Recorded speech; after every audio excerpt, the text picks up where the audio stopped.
Bismillahirrahmanirrahim. Assalamualaikum warahmatullahi wabarakatuh. Alhamdulillahilladzi hadana lihada wa ma kunna linahtadiya laula an hadana Allah. Asyhadu an la ilaha illallah wahdahu la syarika lah wa asyhadu anna Muhammadan abduhu wa rasuluh. Allahumma salli wa sallim wa barik ala hadzal nabiyil karim wa ala alihi tahirin wa ashabihi tayyibin wa man tabi'ahum bi ihsanin ila yaumiddin. Amma ba'd, faqala Allah ta'ala fil Qur'anil Karim, a'udzu billahi minasy syaithanir rajim. Bismillahirrahmanirrahim. Am hasibtum an tadkhulul jannata wa lamma ya'tikum mathalul ladzina khalaw min qablikum massathumul ba'sa'u wad-dharra'u wa zulzilu hatta yaqula ar-rasulu wal ladzina amanu ma'ah mata nasrullah ala inna nasrullahi qarib. Sadaqallahul azim. Hadirin jamaah salat Isya Masjid Al-Hikmah yang dirahmati Allah Subhanahu wa taala dan jamaah salat tarawih insyaallah. Alhamdulillah, segala puja dan syukur senantiasa kita panjatkan pada Allah Subhanahu wa taala. Kita masih dalam keadaan sehat walafiat lahir dan batin insyaallah, dan baru saja menjalankan salat Isya secara berjamaah. Semoga amal ibadah kita diterima oleh Allah Subhanahu wa taala. Salawat serta salam semoga senantiasa tercurah kepada junjungan kita Nabi besar Muhammad sallallahu alaihi wasallam. Hadirin kaum muslimin yang dirahmati Allah Subhanahu wa taala, tema yang dimintakan untuk disampaikan pada malam hari ini adalah tentang keutamaan berkhidmah kepada sesama. Yang berkhidmah ini adalah saling menolong dan saling memberikan bantuan. Allah Subhanahu wa taala berfirman dalam Al-Qur'an, "Wa ta'awanu 'alal birri wat taqwa wa la ta'awanu 'alal itsmi wal 'udwan." Wahai orang-orang yang beriman, tolong menolonglah kalian dalam hal dan ketakwaan, dan janganlah kalian saling tolong menolong, bantu membantu dalam hal dosa dan kejahatan.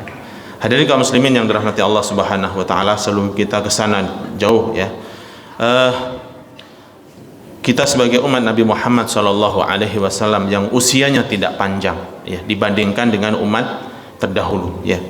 Kalau umat terdahulu, hadirin sekalian, ya, usia umat-umat terdahulu ini cukup panjang ya. Dalam beberapa riwayat disebutkan misalnya usia Nabi Adam alaihissalam itu dalam satu riwayat disebutkan sampai 1000 tahun ya. Ibnu Abbas meriwayatkan usianya 936 tahun. Tentu kita tahu Nabi Adam hidupnya tidak hanya di dunia saja. Sebelum beliau datang ke dunia telah berada di surga bersama Hawa ya. Kemudian juga disebutkan Nabi Idris alaihissalam itu usianya 865 tahun. Kemudian Nabi Nuh alaihissalam, dan sekalian kalau di sini disebutkan ya usianya itu sampai 1450 tahun, dan beliau tinggal bersama kaumnya, berdakwah dengan kaumnya itu waktunya 950 tahun. Sebagaimana Allah berfirman, "Walaqad arsalna Nuhan ila qaumihim falabitha fihim alfa sanatin illa khamsina amah." Telah kami utus Nuh alaihissalam ya kepada kaumnya, dan dia tinggal bersama mereka untuk mendakwahi mereka selama 1000 tahun kurang 50. Dan masih banyak hadirin sekalian riwayat-riwayat yang menyebutkan bahwasanya umat terdahulu ini usianya panjang ya. Artinya hadirin sekalian, waktu untuk mereka beribadah kepada Allah ini sangatlah banyak. Adapun kita ini hadirin sekalian, usia umat Nabi Muhammad ini pendek. Yang hadirin pernah dengar berapa kira-kira usia umat Nabi Muhammad ini? Antara 60 sampai 70 ya. Ini tidak nakut-nakutin yang usianya sudah 60 ya hadirin sekalian. Yang masih muda juga jangan terlalu pede ya, karena usia itu adalah rahasia Allah Subhanahu wa taala. Rasulullah pernah bersabda, "A'maru ummati min baini sittin ila sab'in wa ma tajawaza dzalika illa qalil."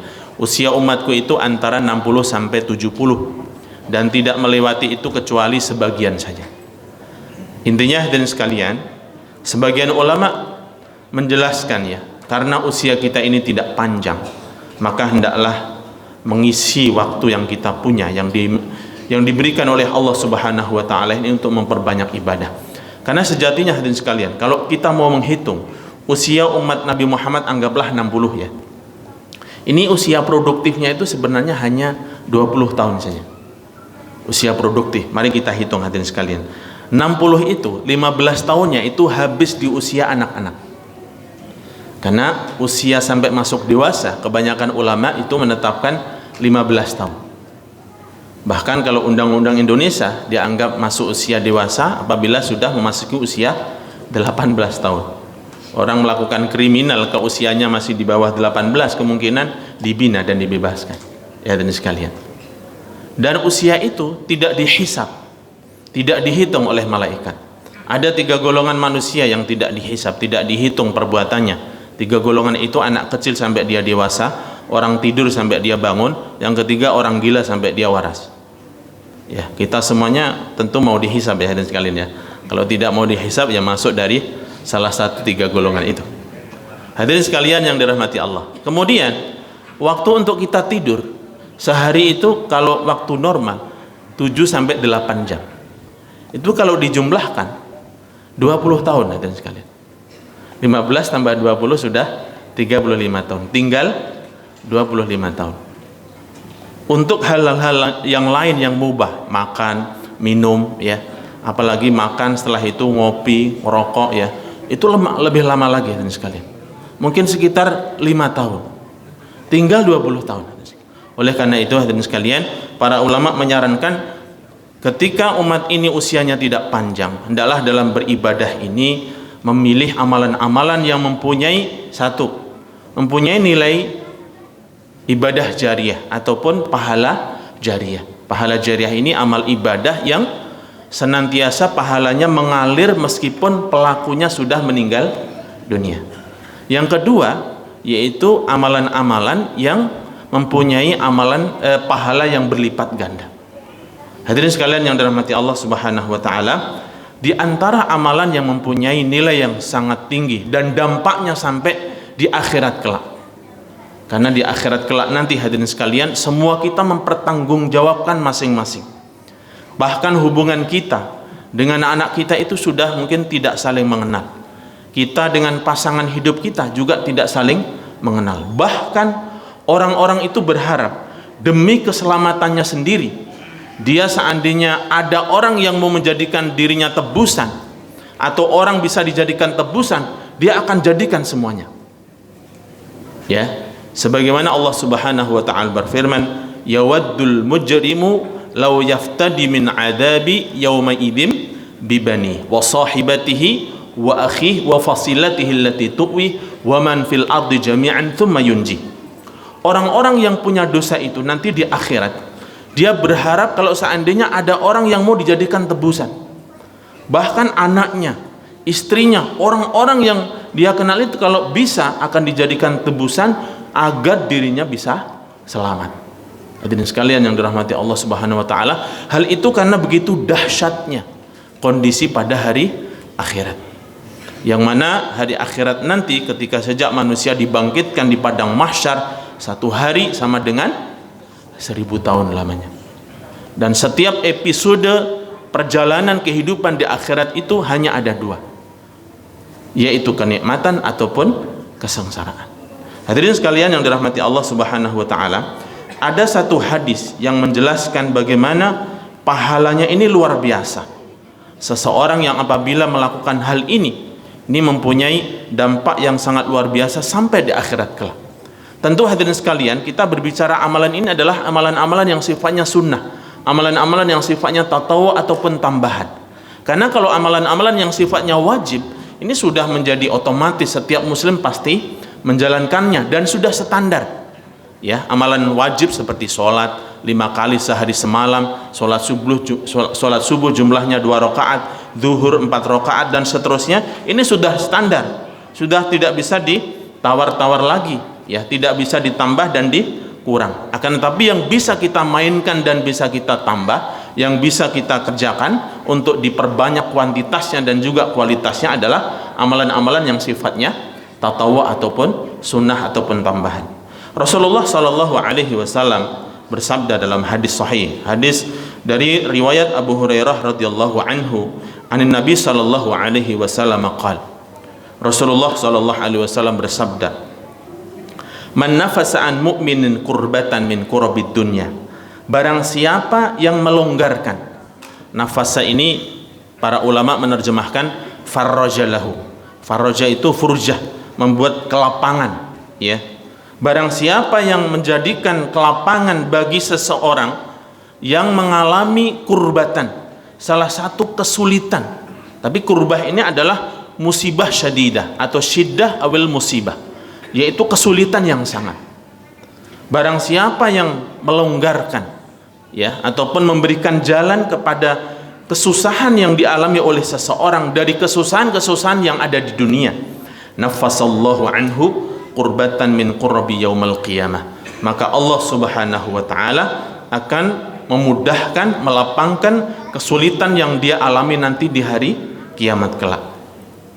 Wa man yassara ala mu'sirin, dan barang siapa yang mempermudah, memberikan kemudahan kepada orang yang kesulitan. Ini kebanyakan para ulama, hadirin sekalian, ketika mengomentari penggalan hadis yang kedua ini adalah diantaranya membebaskan hutang seseorang. Hadirin sekalian, hutang itu, hadirin sekalian, wajib ditunaikan. Hutang itu wajib dibayar, meskipun hutang kepada orang kaya, wajib hukumannya untuk ditunaikan.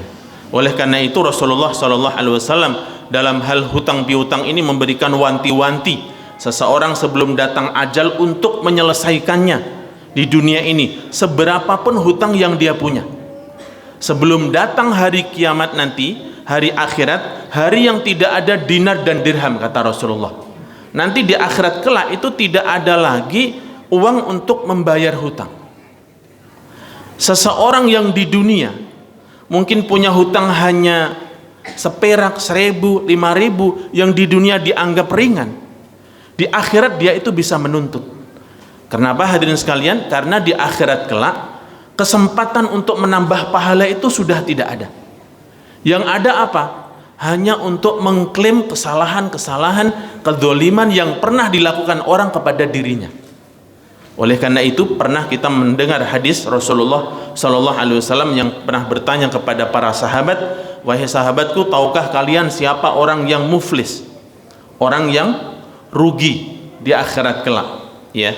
Tetapi Rasulullah mengatakan, atadruna manil muflis, tahukah kalian wahai sahabatku siapa orang yang merugi itu? Sahabat sebagian menjawab, man la dinar lahu wala dirham, seseorang yang tidak mempunyai dinar dan dirham. Dinar dan dirham itu pada waktu itu, pada masa Rasulullah, merupakan mata uang yang berlaku. Artinya orang yang tidak punya kekayaan.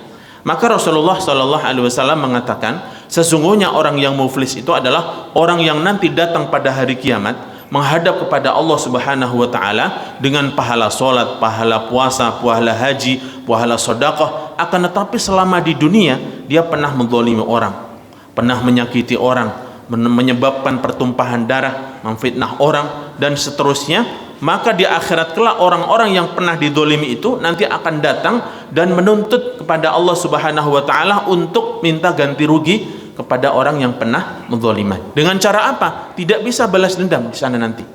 Tidak bisa misalnya punya hutang yang tidak dibayar kemudian mencari duit di sana, tidak ada. Maka dengan cara apa? Dengan cara menimpakan atau mengalihkan pahala yang dimiliki oleh orang tersebut kepada orang yang pernah dizalimi. Sampai apabila orang tersebut pahalanya sudah habis untuk membayar kepada orang yang pernah dizalimi selama hidup di dunia, maka apabila masih ada orang yang menuntutnya lagi, dengan cara dibayar dosa yang dimiliki oleh orang yang pernah dizalimi itu ditimpakan kepada orang yang pernah berlaku zalim, sehingga dia nanti akan dijerembabkan ke neraka Allah Subhanahu wa taala. Naudzubillah min dzalik. Itulah yang Rasulullah menyebutkan sebagai orang yang muflis. Oleh karena itu sekali lagi dalam hal muamalah, dalam hal hutang piutang ini Rasulullah memerintahkan supaya diselesaikan sebelum datang pada hari tidak ada lagi uang dinar dan dirham untuk membayarnya. Hadirin sekalian yang dirahmati Allah, sekalipun demikian Rasulullah tetap mengatakan, man yassar ala mu'sirin, barang siapa yang memberikan kemudahan kepada orang yang kesulitan.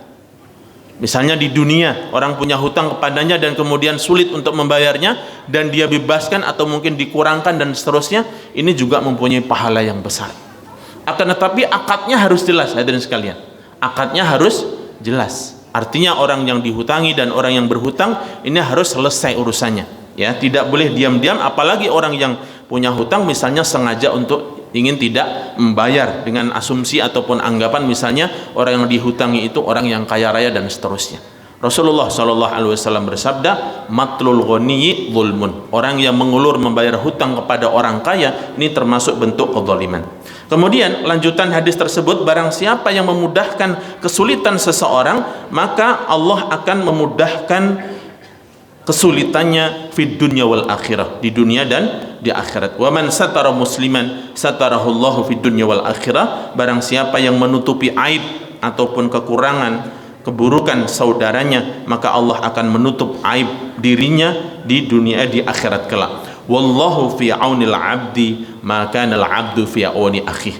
Dan Allah senantiasa akan berada dalam menolong hambanya selama hamba tersebut memberikan pertolongan kepada orang lain. Hadirin sekalian yang dirahmati Allah, hadis ini para ulama sepakat merupakan hadis yang sangat agung, merupakan kaidah-kaidah dalam agama yang prinsipnya seseorang yang memberikan bantuan pertolongan kepada siapapun pasti akan mendapatkan balasannya, cepat ataupun lambat, di dunia ataupun di akhirat. Jangankan kepada manusia, hadirin sekalian, kita mungkin pernah mendengar ya bagaimana seseorang masuk surga disebabkan karena apa? Memberikan minum seekor anjing, hadirin sekalian.